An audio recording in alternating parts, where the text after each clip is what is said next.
Hello बच्चों, आइए प्रश्न को पढ़ते हैं। प्रश्न यह है, मान लीजिए कि एक्स वाई तल में स्थित समस्त रेखाओं का समुच्चय L है और L में R बराबर L1 और L2, जहां L1 समांतर है L2 के द्वारा परिभाषित संबंध R है। तो सिद्ध कीजिए कि R एक तुल्यता संबंध है।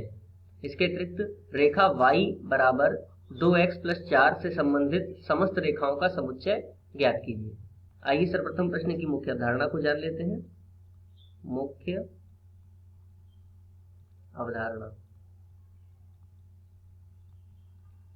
देखिए, किसी भी संबंध के तुल्यता संबंध को सिद्ध करने के लिए हमें तीन बातें जांचनी होती हैं। यदि संबंध हमारा स्वतुल्य है, सममित है और संक्रामक है। इसके अतिरिक्त स्वतुल्य होने के लिए देखिए क्या शर्त होनी चाहिए कि ए का ए से संबंध परिभाषित होना चाहिए, अर्थात खुद का खुद से संबंध परिभाषित होना चाहिए। दूसरा, सममित होने के लिए यदि ए परिभाषित है बी के साथ में, तो बी परिभाषित होना चाहिए ए के साथ में। यदि ऐसा है तो वह संबंध सममित संबंध होता है।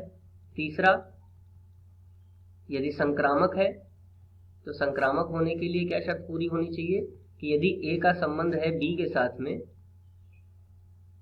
परिभाषित व बी का संबंध है सी के साथ में परिभाषित, तो ए का संबंध परिभाषित होना चाहिए सी के साथ में। यदि ऐसा है तो यह संबंध संक्रामक है, और यदि यह तीनों शर्तों को पूरा करता है तो ये एक प्रकार का तुल्यता संबंध को प्रदर्शित करता है। आइए इस अवधारणा के आधार पर प्रश्न को हल करते हैं। तो प्रश्न में दे रखा है कि L1 और L2 किस प्रकार से संबंधित है कि समांतर हैं। यह संबंध दे रखा है। तो सर्वप्रथम हम जांच करते हैं स्वतुल्य होने की। तो स्वतुल्य होने के लिए देखिए, ए का ए से संबंध परिभाषित हो रहा है, क्योंकि कोई भी रेखा खुद के तो समांतर होगी ही। तो हम यह कह सकते हैं कि यह एक प्रकार का स्वतुल्य संबंध है।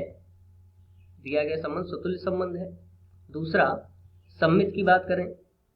सममित, तो सममित होने के लिए देखिए, यदि ए का बी से संबंध है परिभाषित, तो यदि ए का बी से संबंध परिभाषित है, इसका मतलब ये हो गया कि ए समांतर है बी के।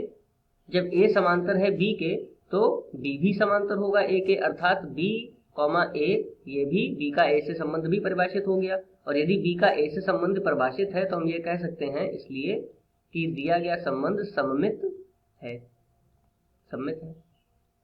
अगले प्रश्न पर जांच कर लेते हैं संक्रामक होने की।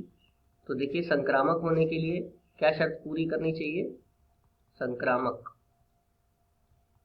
ए का बी से संबंध परिभाषित है व बी का सी से संबंध परिभाषित है, तो ए का सी से संबंध परिभाषित होना चाहिए। अब देखिए, ए का संबंध यदि बी से परिभाषित है, अतः हम ये कह सकते हैं कि ए समांतर है बी के, और जब बी समांतर है सी के, यहाँ से ये निष्कर्ष निकलता है। तो देखिए, ए यदि बी के समांतर है, बी सी के समांतर है, इसका मतलब ए सी के समांतर है। और यदि ए सी के समांतर है तो ए का संबंध सी के साथ में परिभाषित हो रहा है, अतः यह संक्रामक भी है। तो देखिए, दिया गया संबंध स्वतुल्य भी है, सममित भी है तथा संक्रामक भी है। तो हम यह कह सकते हैं, अतः यह एक तुल्यता संबंध है। मुख्य अवधारणा के आधार पर हमने यह सिद्ध कर लिया है।